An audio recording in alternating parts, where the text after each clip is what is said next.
Ju Wenjun wins Game 8 to tie World Championship match.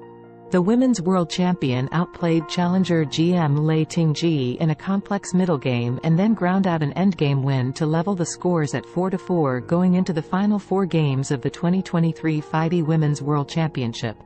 Seen from the outside, it felt as though Ju's frustration must have been growing by the day, as she missed chance after chance to take the lead and then level the score. Lei looked fresh and highly motivated, while Ju gave the impression she didn't want to be there, but this is a case where looks may be deceptive. At the press conference after Game 8, Ju made a point she had made before during the match.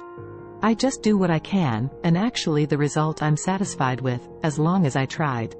Then it's fine." A day earlier, Ju said it felt like a new beginning to play the second half of the match in Chongqing, and she played a new move, 1c6, with the black pieces. In Game 8, it was time for a switch with white as well, as instead of the 1d4 of her first 3 games, Ju now turned to 1nf3. Soon she was playing a double fianchetto system, with pawns on b3 and g3, that had served her well in a previous moment of need, helping her hit back immediately after falling behind to GM Alexandra Goryachkina in the 2020 Women's World Championship match. At first, it seemed to be a mixed success because Lei once again moved fast, while Ju took an almost 20-minute think on move 6.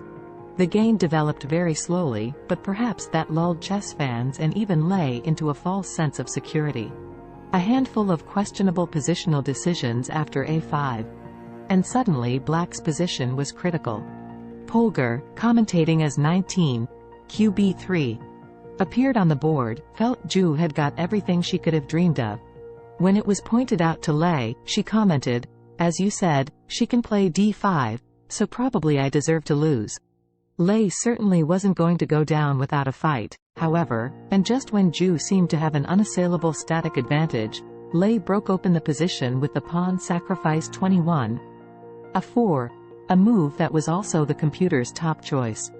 On another day, we might be writing about how Ju's excessive caution let another chance slip away, but instead it looked like a champion's wise pragmatism. By the time both players reached move 40 and got an extra 30 minutes on their clocks, White was again a pawn up, and the only question was whether Ju would squeeze out a win.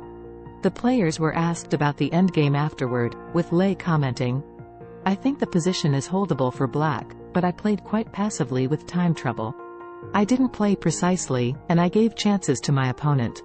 Ju didn't disagree but noted, "It's very difficult for Black to play, and I think she defended well, but it's too difficult to defend the endgame."